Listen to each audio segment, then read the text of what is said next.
Շատ ծանր իրավիճակ է ստեղծվել Եղեռնի հուշարձանի վերանորոգման հետ կապված։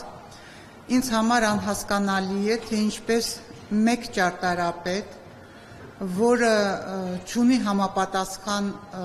մասնագիտական փորձը, նույնիսկ գլխավոր ճարտարապետ, ինչ նշանակում է նախագծի գլխավոր ճարտարապետ, դարձել է ընդամենը մի քանի օր առաջ, նախագծում է և վերանորոգում է Եղեռնի հուշարձանը։ Ես ակնկալում էի, որ Եղեռնի հուշարձանի վերանորոգման աշխատանքների շուրջ կձևավորվի մի մեծ մասնագիտական խումբ փորձագետների, սակայն աշխատում է ընդամենը մեկ անձ, Սաշուր Քալաշյանը նույնիսկ դուրս եկավ աշխատանքային խմբից մի քանի օր առաջ։ Ես ուզում եմ ձեզ ցույց տամ, թե ինչպիսի վիճակ է այսօր տիրում Եղեռնի հուշարձանում և ինչի այսքան շուտ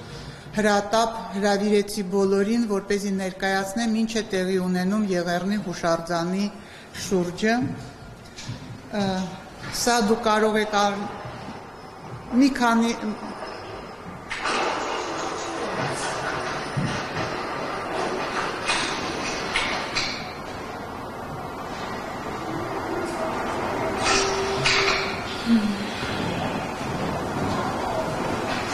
Սա ներսից է,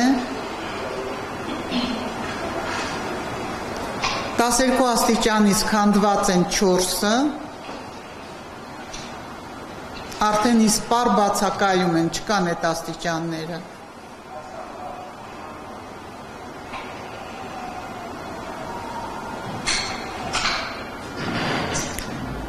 Եվ այս ֆոտոն ցույց է տալիս ինչպիսին էր վիճակը սեպտեմբերի սկզբին, իսկն սկսեցին քանդել դրսի քարերը, որոնք որ պարզապես չէին կարողանում պոկեին պատերից, հիմա սկսած այնքան հզոր են այդ քարերը, հաջորդ ֆոտոն ցույց կտա ձեզ, այս քարերն են, այնքան մեծածավալ են, որ ինչ-որ հնարավոր է եղել պոկեին, մնացածը մնացել են երկաթ բետոնի մեջ, ամրակայված, ու փորձում են հարթեցնել, որ դրա վրայից, այդ քարերի վրայից, անեն նոր աբլիցովկա, դուք պատկերացնում եք,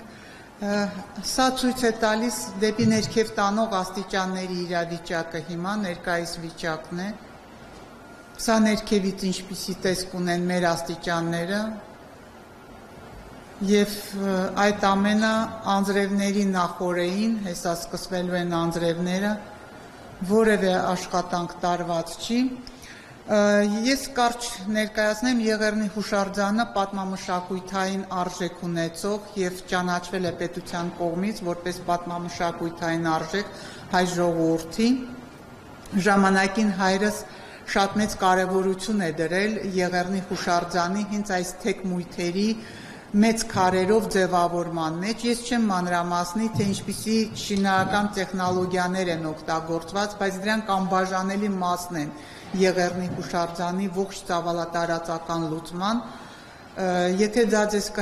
հետաքրքրի զեկույցը կա, զեկույցում մանրամասն ներկայացված է, թե ինչպես է իրականացված այդ շինարարական աշխատանքները։ Ինձ համար շատ կարևոր է, որ